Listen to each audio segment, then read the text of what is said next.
I did it, guys! I become the Metroid Dread, and I have some thoughts.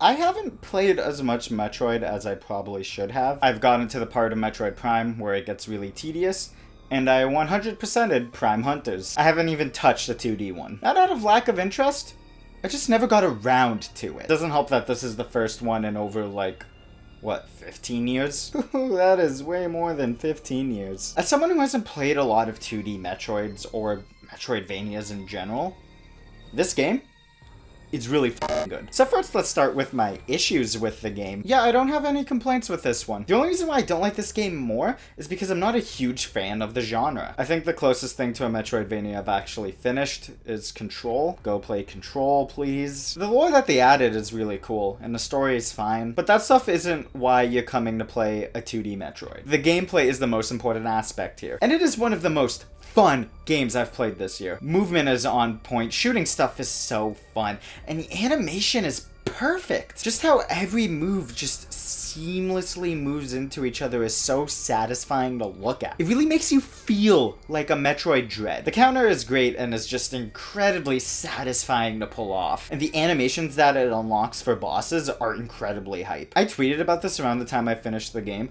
but this legitimately makes me want glory kills in Prime 4. It's nice seeing this more brutal side of Samus. All these boss fights are super fun. You can tell while fighting them that there's a lot of effort put into these bosses. It felt so rewarding beating them too. That process of slowly figuring out their attack patterns and how best to counter their moves is super fun. I found it funny whenever you died on a boss, it would give a hint saying that there's no attack that's unavoidable. You just have to figure out how to do it. Especially those last two bosses were blast. I think that final boss might be my favorite boss fight of this year. They also add some stuff that rewards players for sequence breaking. This is awesome that they put that in there, and I'm excited to see the speedruns of this game as a result. Especially because this map feels expertly designed. Everything is placed perfectly to send you to places or tease you for some future stuff. It really makes you thirst for the upgrades in the game. Like the entire game, I was begging for the gravity suit. On top of that, I didn't really find any of the upgrades pointless, except maybe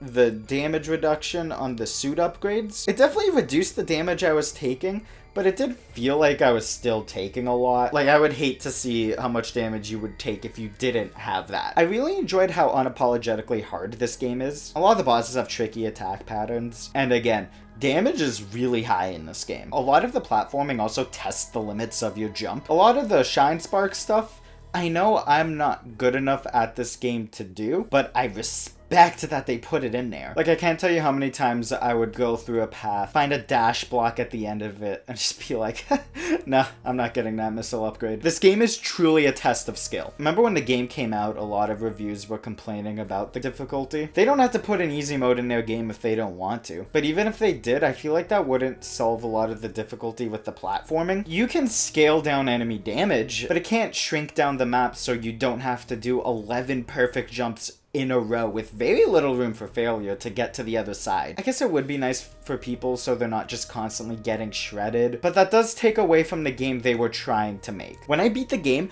I was shocked that I unlocked a hard mode afterwards. You telling me this was normal? This was the easier mode of the two in the game? This game was hard enough as it is, and now you're telling me there's a more hard mode? One of my favorite things about this game just so happens to be its main selling point, the Emmy sections. They're perfect. I loved those sections so much. There's a reason why this game has dread in the title. It's just so fun running and hiding from them. When you're cloaked hiding from an Emmy that's like right around you, the controller vibrates like a heartbeat, which was super neat. I'm really happy they added a way to counter them if they do catch you, so you don't just instantly lose. While it did get easier to perform that counter throughout the game, it's just like a nice addition, so if you just flub up your movement slightly, you still have a chance to not die. Surprisingly lenient coming from this game. Even if you do die in the Emmy sections or in a boss fight, it places you like right before the door. It's nice having the game drop you right there instead of forcing you to reload your save, because those are the sections that people are probably going to be dying on the most. Despite the fact that you kill the first Emmy pretty early in the game, it does a great job upgrading them so they still feel like a threat. The second Emmy teaches you that they can't go through tight gaps, and then the first thing the third one does is go through a tight gap, which eliminates a good escape route that you had before. You're getting stronger as the game goes on, but so are they. And considering they're the Dread in the title, it's smart to do that. Metroid Dread is a phenomenal game. If you love this series and this genre, I feel like this is a perfect game. This game doesn't do anything bad, and the stuff that it does very well, it does it perfectly. Like, it is easily one of the strongest 9 out of 10s I've ever played. And the only reason why I'm not giving it a 10 out of 10 is because, again, I'm not a massive Metroidvania guy. If I loved these games, I can easily see this game being perfect for me. So I feel like I should give it a 9.5 as a result, especially because I feel like if I started playing more Metroidvanias and gained a love for a genre, and came back to play this game, I probably would bump up its score. Metroid Dread is a masterpiece of game design, and it is 100% worth full price. It is a 9.5 out of 10. It's a type of game I never thought we would see again from a big publisher, and one of the strongest GOTY contenders of the year. Do you agree? Think I'm an idiot? Comment down below. Dislike the video if you found it really dumb how I arrived at a 9.5. Hey, review scores are dumb anyways. And subscribe for more bad content. Follow me on other platforms if you want. Take care, guys.